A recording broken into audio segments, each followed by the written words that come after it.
Hi, and welcome to Small Talk Saturday. Kristen here. For those of you that don't know me, I am a CPA, also known as Traveling CPA Chick on Instagram, and founder of Gradient Accounting, a small boutique accounting firm that's focused on helping you keep more of your hard-earned money.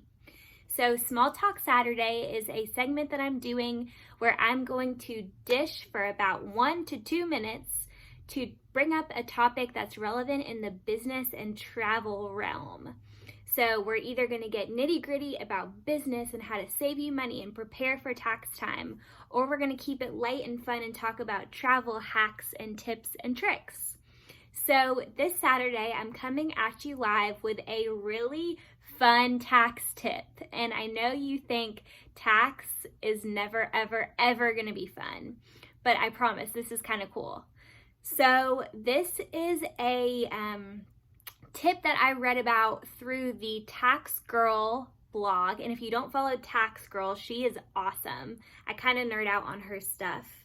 But basically, she does a segment where she sources tips and tricks from all different tax accountants. And this is one that I read there and I've used with a few of my clients, and it's worked. So drum roll, please.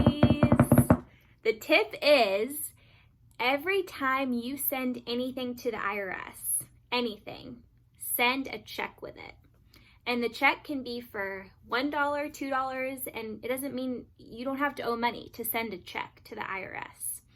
But the reason why is because the IRS has different processing for mail that they get with checks than just regular mail.